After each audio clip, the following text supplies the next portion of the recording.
Hello friends, welcome to my channel competitive English with প্রাইমাইটেড। তো বন্ধুরা, খুব গুরুত্বপূর্ণ এই ভিডিওটি। তো দেখো, একটা মেরিট লিস্ট কিন্তু পাবলিশ হয়ে গেল ইতিমধ্যে। তো এটা ডুয়েল ডিগ্রি যাদের ছিল, অর্থাৎ ডিএলএড এবং বিএড যাদের ডিগ্রি ছিল, তো সুমন্ত কোলে অ্যান্ড আদার্স, তো এই কেসটা ফাইল করেছিল যারা। তো এই কেসের সঙ্গে আরও সংশ্লিষ্ট 39 জন, টোটাল 40 জনের একটা লিস্ট, মেরিট লিস্ট এখানে বেরিয়েছে। তো ৯,৫৩৩ জনের যে প্যানেল, তো সেই প্যানেলটা বের হওয়ার পরেই তো এই যে সুমন্ত কোলে সহ আরও 39 জন, তো তারা যখন দেখলো তাদের নাম কিন্তু প্যানেলে নেই এবং তাদের দুটো ডিগ্রি ছিল, ডিএলএড এবং বিএড। তো যেহেতু বিএড ভ্যালিড না, তো সেই কারণে তারা কিন্তু বাদ যায়, তাদের বিএড হিসাবে দেওয়া ছিল।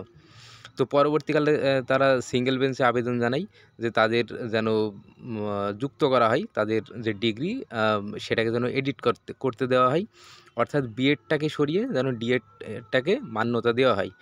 তো সিঙ্গেল বেঞ্চে রায় দেয় তাদের পক্ষেই, অর্থাৎ তাদেরকে নিয়ে একটা আলাদা মেরিট লিস্ট বের করার জন্য, কিন্তু পর্ষদ সেটা করেনি।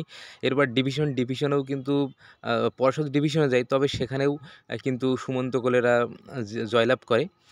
এরপরে তাও পর্ষদ তাদের মেরিট লিস্ট বের করেনি। এরপর তারা সুপ্রিম কোর্টে যায়, সুপ্রিম কোর্ট থেকেও সেটা কিন্তু করা হয়নি। তো তারপরে প্রার্থীরা কিন্তু আবার কন্টেম্পট মামলা করে। তো পরিশেষে পর্ষদ এখনও হিয়ারিং বাকি রয়েছে, ফাইনাল জাজমেন্ট এখনও পর্যন্ত আসেনি। তো তার আগে পর্ষদকে বলা হয়েছিল মেরিট লিস্ট বের করতে।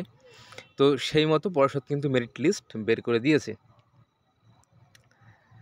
তো এই যে তোমরা দেখে নিতে পারো।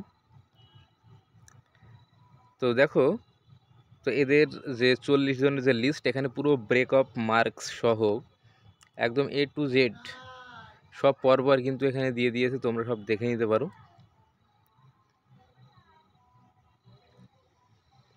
একদম পুরো ক্যাটাগরি ওয়াইজ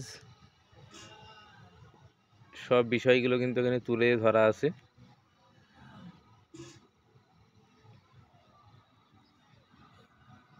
ইন্টারভিউয়ের নম্বর সব কিছু, মাধ্যমিক, উচ্চ মাধ্যমিক সব পরপর দেওয়া আছে। তো যাই হোক, তো দেখা যাক এই মামলার যে জাজমেন্ট সেটা কি আসে, বা নেক্সট অর্ডার কি আসে। তো এটা বেশ গুরুত্বপূর্ণ একটা ভিডিও। তো তো যারা এই 40 জনের মধ্যে আছে, তো অবশ্যই তোমাদের চেনাশোনা কেউ হলেও অবশ্যই তোমরা তাদের কাছে এটা শেয়ার করে দেবে ভিডিওটা।